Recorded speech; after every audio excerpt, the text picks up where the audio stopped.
Bless our God, O peoples. Let the sound of God's praise be heard, who has kept us among the living and has not let our feet slip. For you, O God, have tested us. You have tried us as silver is tried. You brought us into the net. You laid affliction on our loins. You let people ride over our heads. We went through fire and through water, yet you have brought us forth to the spacious place. I will come into your house with burnt offerings. I will pay you my vows, that which my lips uttered and my mouth promised when I was in trouble. I will offer to you burnt offerings of fattenings, with the smoke of the sacrifice of rams. I will make an offering of bulls and goats. Come and hear, all you who worship God, and I will tell you what God has done for me. I brought a God to God, who was highly praised with my tongue. If I had cherished iniquity in my heart, the Lord would not have listened. But truly God has listened, and has given heed to the voice of my prayer. Blessed be God, who has not rejected my prayer, but renewed his steadfast love for me.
This is the text of the letter that the prophet Jeremiah sent from Jerusalem to the surviving elders among the exiles and to the priests, the prophets, and all the other people Nebuchadnezzar had carried into exile from Jerusalem to Babylon.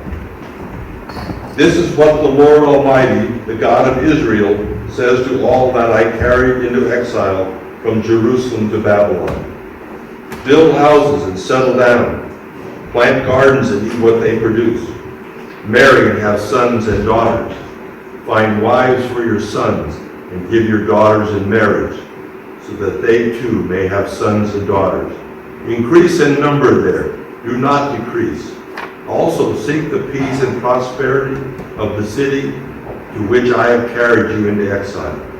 Pray to the Lord for it, because if it prospers, you too will prosper.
I invite you to join in a moment of prayer.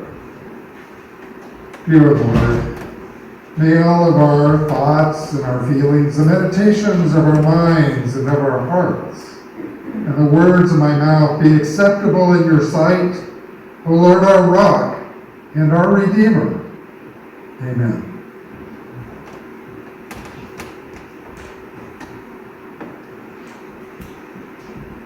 Oh, sometimes I hate to tell you the truth, but for most of the problems and hurdles of life, there just are no quick fixes. Need to lose 15 pounds? It's not going to be fast. You need to find a new 6-figure job? Well, that won't be easy. How about needing a plumber to install a toilet? You know, that won't be fast or easy either, and it won't be cheap. You may have seen all those complete home renovations on TV, 30 minutes. Takeaway commercials. The whole house is fixed. Now, chances are the rapid response team isn't going to show up at our doorstep and offer a quick solution for life's conundrums. Sometimes we're forced to live in the in-between or the meantime period of time. Those years that we're waiting for circumstances to change or be altered, knowing that perhaps, they may never change. And this is a bleak future that awaited the people of God from 606 to 586 BC, who've been exiled from their homeland. It was in these years that their nation ceased to exist. The glory years of Saul, David, and Solomon, they're just old, shop-worn tales told by bearded scribes and hoary elders. There's no Israel now, no Judah, no nothing, but the critical piece of this text is the fact that the Hebrews were in exile, because God moved them into exile.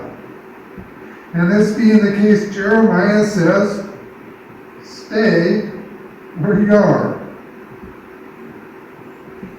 I bet that wasn't popular. Don't plan on moving. Don't start packing until God sends the moving trucks. And if we are where we are, because God has led us, pushed us, dragged us, then we had better stay put until notified. If, on the other hand, we get into our present muck without any help from God,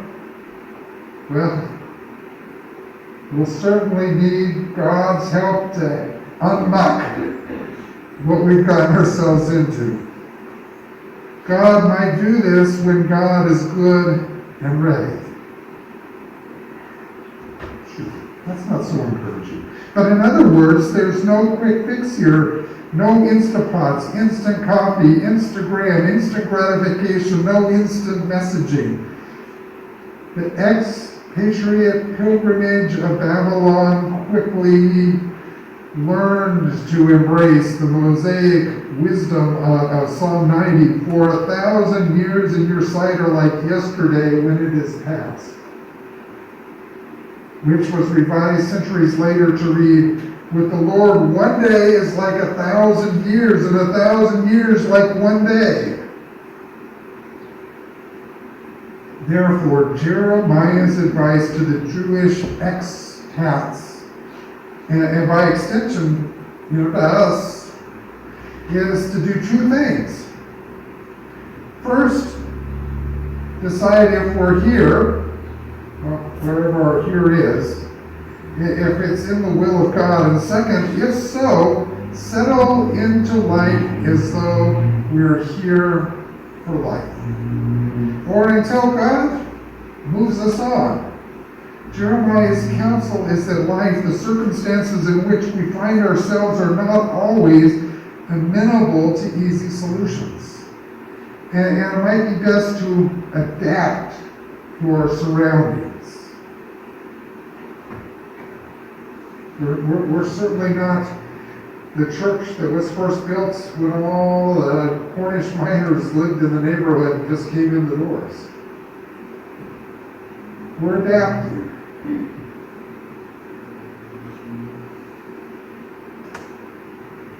We have to adjust to make life bearable, to adapt to a lifestyle that's the social norm for our new neighborhood. And this, it doesn't mean that we compromise our faith, but that we are willing to take a long view. The problem, this situation, this context is here to stay for the indefinite future. When I find myself in a new place, a new life, a new experience, well, I just say, well, I better decide how I can live a meaningful life within this situation, rather than think I need to live my life outside the situation. And the theme then is, how do we live when we're in exile, or we feel like we're in exile? And this is from the prophet himself. His advice is really practical. There's no platitudes in this letter, no theological speculation. Instead, Jeremiah responds to a similar question posed by the British punk band The Clash in their 1982 hit, "Should I Stay or Should I Go?" Jeremiah answers in terms of dollars and cents, marriage and family, of houses and farms. Bottom line, the exiled community must get a grip, get a life, face the harsh facts, and begin to make major adjustments. He says, yeah, you might wish you still had a temple, but they didn't. Yeah, they might wish they still lived within the walls of Jerusalem, but they don't. Now, they might wish they could still drink wine from their own vineyards, but they can't. They might wish that they could sing their songs in Judah, but they can't. Jeremiah tells them they must build a bridge and get over it. The destination has changed. Getting home will not happen for another 70 years at best. For now, Babylon is the destination. Like the sign says in the mega mall. You know, the one you look at the big board and there's the arrow said, "You're here." And don't move. Don't move unless God moves. And by the way, and maybe this is really the good news, is that God's not moving. That God didn't just stay in Jerusalem, but God, you're here. And God's here, arrow moved to Babylon too.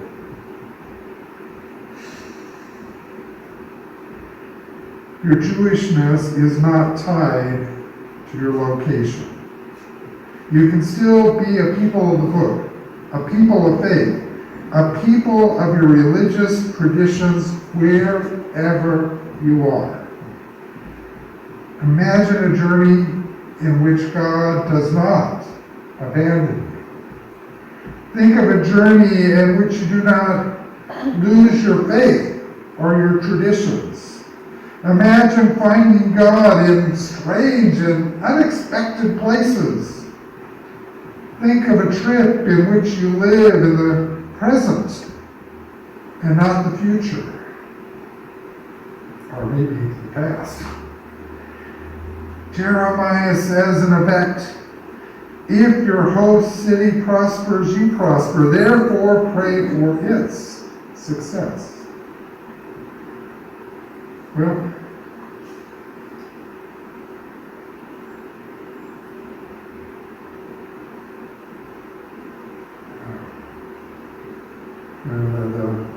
the Apostle Paul also wrote to the beleaguered community, the diaspora, groups of expats, exiles in the first century. They too needed encouragement. They were living in all parts of the Roman Empire, including Rome, which the Apostle John called Babylon itself. Oh. He writes, live such good lives among the pagans that though they accuse you of doing wrong, they may see your good deeds. Doesn't that sound like Jeremiah's advice? They will pray and they will prosper. They will sow gratitude and reap hope. Pastor Doug Scalisi put it this way: gratitude is how faith responds in remembering God's faithfulness in the past. Hope is how faith responds in trusting God's faithfulness in the future. That's pretty profound. In 2 Timothy, the mentor is rehearsing the faith, restating the gospel that he proclaimed with his whole life, the one that brought him to his current status. He's presenting the information for Timothy. Remember Jesus Christ, he writes. Maybe it's self-sustaining in a way, a rehearsal that faith gives sustenance to endure all that is happening. Some argue that it's a credo statement. Jesus Christ, raised from the dead, descendant of David. It is a gospel in miniature, perhaps a declaratory statement that encapsulates all of faith. How do you sum up your faith, or the foundation statement that gives your life meaning and direction? Maybe the suggestion is here that Timothy, and through Timothy, us, need to find something that we can hold on to in difficult times. All for Jesus, I surrender. Or perhaps Jesus, who said, I am always with you to the end of the age. The mentor has wrapped up his whole life around this statement, this declaration of faith. No, this person with whom he is in relationship.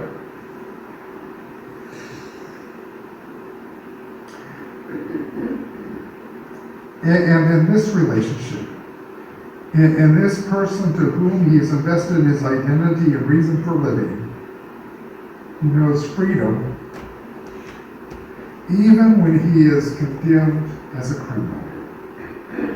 Oh, but then the ifs come. We think we've got our life together, and the ifs come. But for the writer and for Paul, whether they're one and the same, the ifs have already happened. If we have died with him, check. If we endure, check again and again. If we do not deny him, wait. No, not that. Don't do that. Therefore, we read the opposite. If we don't deny him, check. If we are faithless, here's where it gets a little tricky. Is there room for a moment of doubt in Paul's theology? Well, certainly there's room for failures of will in God in this confession of faith that Paul has, because we're all human. Here it is. If we are faithless, Christ remains faithful. This carries the implied understanding that when faithlessness passes and faith is picked up again when we come to our senses, Christ will continue to walk in faith with you. Well, we might ask whether the mentor is trying to shore Timothy up or give Timothy some content for preaching. Remind them of this, we read. And if this instruction is for the preacher or for the teacher, and of course it is, but that's quickly followed by do your best to present yourself to God. Here we go again. It's one of these both and situations, as is most of our life of faith. It is both personal and communal, inspiration and exhortation. But all these ifs become a way of describing a life.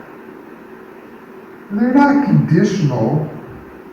Not a conditional approach to faith, but a causal relationship of how the mentor found his life to be playing out.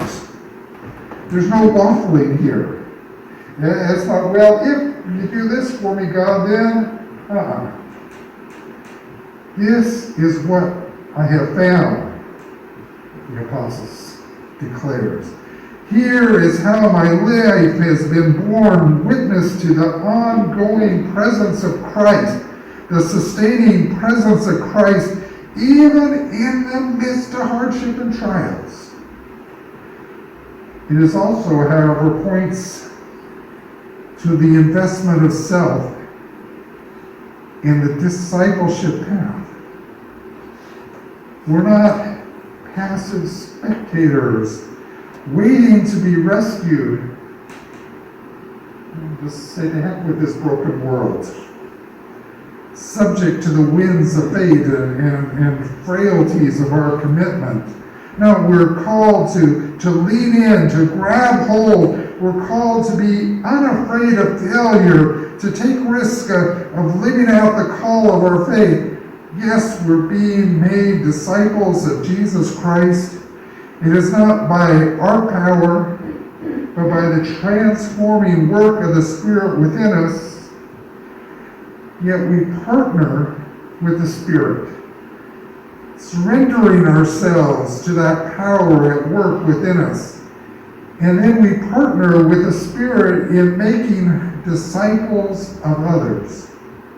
And in all of this disciple making, it's not an end in itself.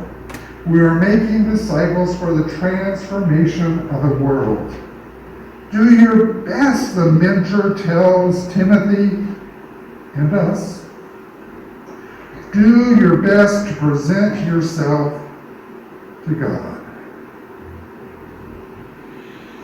Should I stay? Should I go? Maybe the answer is, well, we're just in that in-between. We're just waiting for God's direction, and while we are in that waiting, we do our best, remembering we're disciples of Jesus, and that God is the one who gives us our working orders. Isn't that something we can hang on to, even in tough times? Amen.